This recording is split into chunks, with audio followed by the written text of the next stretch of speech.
Hello, all of you vaingloriously wonderful people. This is the Pegassi Monroe, and I'm about to find out if it'll off-road.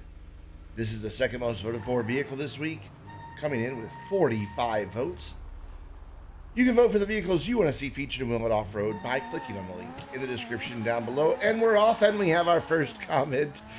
This was from the archive of a Twitch live stream of a PC building simulator, where yes, the utility and rent bills are a bit hard out here for gangsta. Anyway, the Monroe. I love this car. I mean, I don't say that ironically. I'm not kidding about it. I absolutely love it because it's beautiful. However, as you just witnessed there a bit, has a bit of a tendency to oversteer. The back wheels will let go if you're on the throttle just a bit too much as you try to turn in. And that seems to be exaggerated quite a bit on dirt, as it should be. And that issue comes into play a few times. I almost considered on that first little bit back there starting over, but then I hit that high gear mid-jump, and I decided, no, it has to stay. No, in reality, because it's how this car behaves, and if you're not really careful with it, that's exactly what's going to happen. I figured we'd leave it in and count it as the official run. Plus, it's just really hard to get like 3 or 4 other people lined up at the starting line ready to go again. It's quite entertaining in Discord, just the fustercluck that happens at the start. Because I go, and as soon as I'm past everybody that's waiting there off to the side, they all go at once, and there's usually a massive collision, which is why there's usually only one person directly behind me and everybody else still way down the mountain, as you can see from their icons. But the Monroe is a great sports classics car. Not the fastest by any stretch of the imagination, not the best handling, not the best top speed, but my God, is it beautiful. And it's just pleasant to drive if you're not in a big hurry. You know, this is not a car you can really drive at its limits easily, unless you're like a professional race car driver, which we have established long ago. I am not. So I'm taking it kind of easy, trying to keep that back in line as much as I can, and trying to keep the back wheels from spinning as I try to climb as much as I can, and it's doing all right. I mean, just at the 2.5 minute mark here, and we're almost up, so not a bad run, honestly, from the Monroe so far. Just continuing to make my climb up as I leave everybody else and far more powerful vehicles way behind. There's 2 all-wheel drive cars in this run, by the way, following me. The Toros and I think a Tempesta. Is Tempesta all-wheel drive or is it rear-wheel drive? I'm not sure. But anyways, that they're not up here yet, it kind of makes me think a little bit. Had a bit of an issue climbing that slippery rock, but we're up and on our side. Just barely missing that under 3 minute mark, but will it off-road? Yeah, sure, why not? A little bit of blood, a little bit of mud on the side of the car, but you know, it looks pretty good regardless. At this point, Rocket was threatening me with flare guns and shooting me and all kinds of stuff. You notice all 4 of them did eventually make it. All 4 of their cars were quite battered. Yeah, that's something else. And we'll see why all those cars are a little bit battered here in just a little bit. You'll see some unique approaches to descending the mountain coming up in just a moment. But with the Monroe, it's just a matter of keeping it from bouncing all around, which, ooh, there it goes. And trying to keep that back in behind me instead of in front of me. Because that's where the back of the car belongs. In case you were wondering, it goes behind you. If it starts to do anything other than that, you're having an accident, as I'm doing right now. So, great thing is it finds enough grip to get back up the hill. I thought that was going to spell certain doom for me, but no, it's doing just fine. Having a little issue on some of the steeper bits, shaving off the speed. And also, at the low speeds, the car doesn't want to turn in. And there's what I was talking about, alternative approaches to going down the mountain. As Rocket went flying by.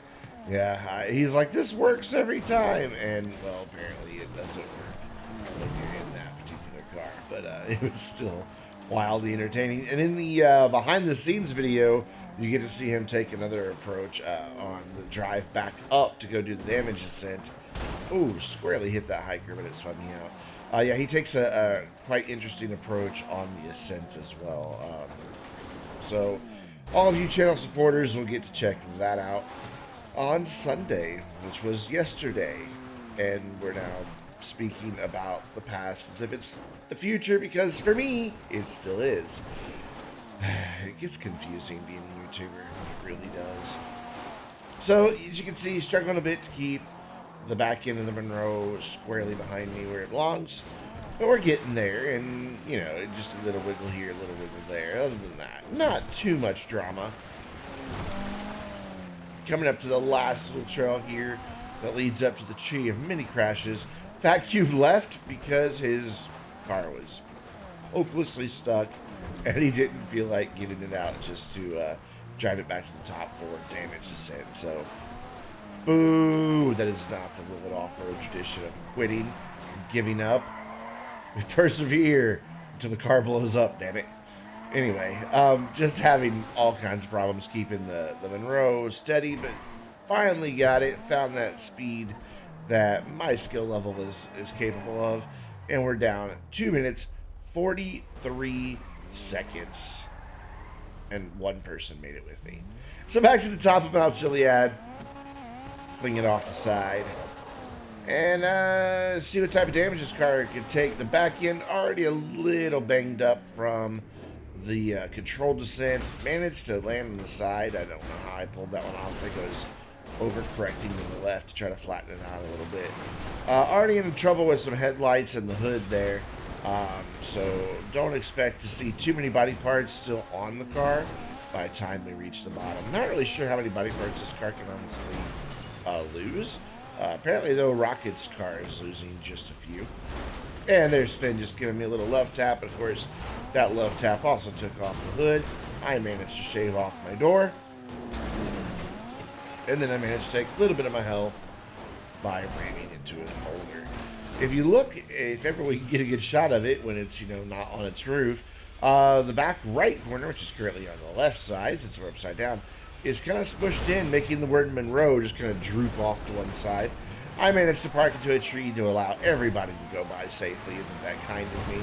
And then I come down here and just kind of boop spin up into the air. There we go. Yeah, because that's what you have to do. Into the first tunnel, kind of sideways, but I made it. So I count that as a victory. Not so lucky with this one. Little bit sideways there. Almost got hit by a French commander. And he's in a French car, that's why. I mean, it's got an Italian engine, but it's a French car. Into the next tunnel, no problem, just kind of bumped the butt on the way out. But it doesn't go so well as I get ready to turn in for that last bit there. Back end came on around, and instead I just wound up pointing the other direction.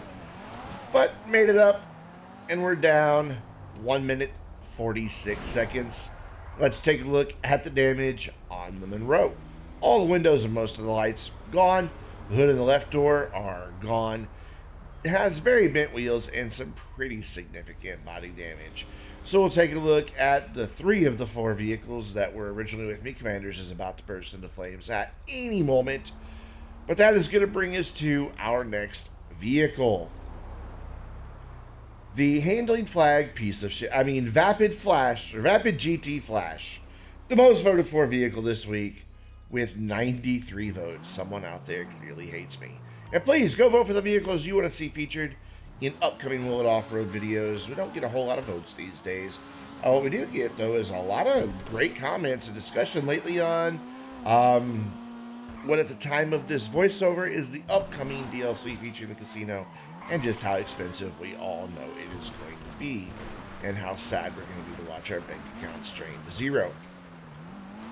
I say what is to be released DLC because who knows when it's going to come out.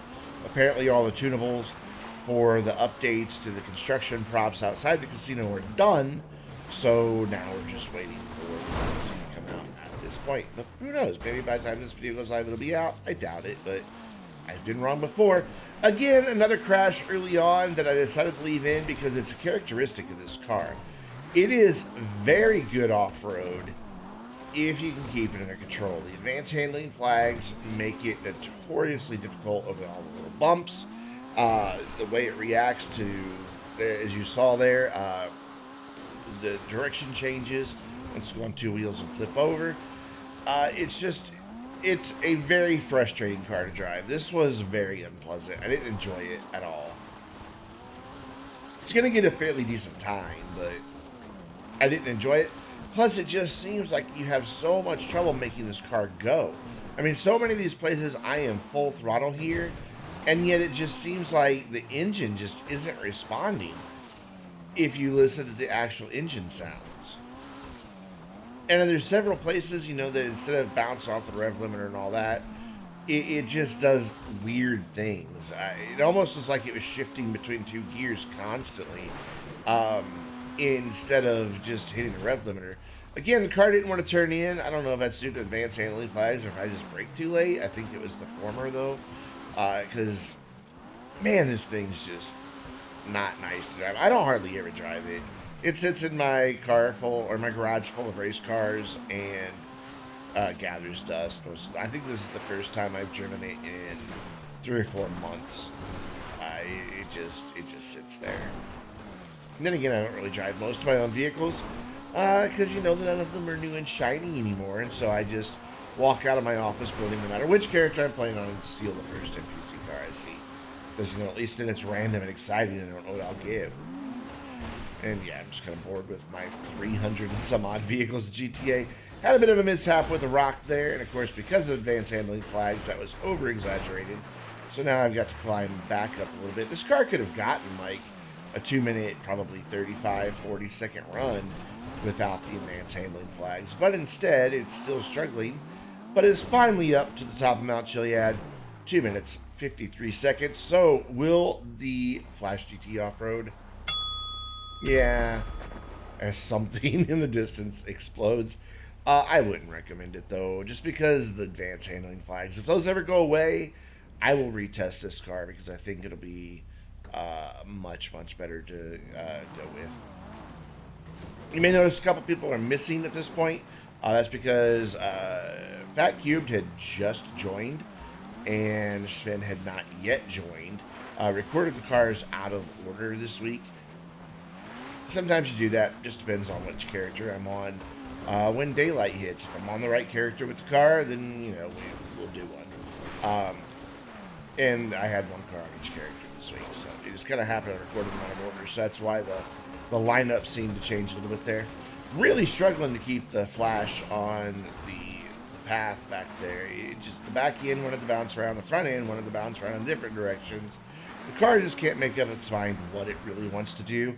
I made the observation that the steering input is more of a suggestion than it is actual control of this car. I didn't even bother going near that uneven bit back there because I didn't want to see what nightmares that would induce. But the steering is definitely far more of a suggestion, it seems, to the advanced handling flags. Because sometimes it doesn't go where you point it. Other times, as you saw on that last turn just a second ago, it goes way too far to the other side. I landed on a hiker, is that 2 weeks in a row? You guys that are playing Will It Off-Road Bingo should be doing pretty good. This one even is going to wind up having a 6 stunt, not by me, but by somebody else. And you'll see it here in just about a minute. It's pretty impressive. Just look off in the distance, though. You'll see it moving to the very bottom. Can't miss it, I promise you. But if you're not playing Will It Off-Road Bingo, just click the link in the description down below, hit generate card, and then you just, if you're on a computer, use your mouse to click the different boxes when something happens, or just use your finger on a mobile device and tap on it. Or use any other appendage you choose to use your mobile device. I'm not here to judge you. Back in coming around on me. Just reminded me of all the stories of fingerprint readers being unlocked through unconventional means, but up on two wheels for a second there, back down onto some pavement. That doesn't make the Flash GT any better. But we are down in 2 minutes, 18 seconds. Look off to the top left. That's Commander Hobo, and he landed it. So we're back at the top of Mount Chiliad to throw this off the side of the mountain, as we should have done long ago, because honestly, I don't like this car. If I could have driven, you know, clear into the ocean with it, I would have, but there's a wood pile I have to turn at, you know. Because if you keep going through that last tunnel, at least of the ocean, Commander and Rocket both in Vapid. Sven is in, I don't remember what Sven was in. Aruma, maybe? And then Fat Cube just decided to stay in a helicopter. I decided to clearly stay on the mountain because I was stuck there for a minute. But now we're moving a little bit. So it's just a cacophony of Vapids at this point. Just kind of all wrestling our way down. We will get a little bit better grouped here in just a second. Sven decides to finally join the fray. I kind of kick-flipped Commander there a bit, so left him behind. Nope, there he is. He found an alternative way down. I landed in the tree. Couldn't figure out how to right my car because I couldn't see it. But there we go. Got out of there. Body parts are just everywhere. Knocked Commander or Rocket out of my way into Sven, causing a massive car accident. But you know what? It's all about the person doing the video. Everybody else is secondary, because that's how much love I have for these guys. Don't know why I didn't back up at that point instead of going forward. There's Rocket on his roof. I was on a pretty good run to go into the tunnel, but then that just all four car pile up caused a bit of an issue. Did not expect to see Rocket just on his roof there. A little bit of problems here, but then it was Sven that came in and knocked me down. So, you know, it was an accident. It wasn't intentional help, so we'll let it stand. Just everybody, again, tumbling over everybody else. We're all four going to try to go for this tunnel at the exact same moment, and it doesn't work out so well. I love having people record these videos with me. It makes it so much better, and I think it makes it more enjoyable to watch. We are down 2 minutes, 2 seconds. Good brakes on that thing, though. Look at that. And we'll take a look at the damage on the Flash GT as somebody destroyed the fence. Most of the windows and lights are gone. The hood's gone. It has bent wheels. It's very minor body damage. We'll take a look at the 3 cars that came down with me, and then just a random 9F and Seminole that wanted the photo bomb. And then there they are. From the back, you can see there's a wanted level situation going on, so we're going to get photobombed by the police here in just a moment. But that's going to do it for this week's Will It Off-Road. Don't forget to go vote for the vehicles you want to see featured in upcoming Will It Off-Road videos. And until next time, I'm Brandon, reminding you to stay vainglorious. After you.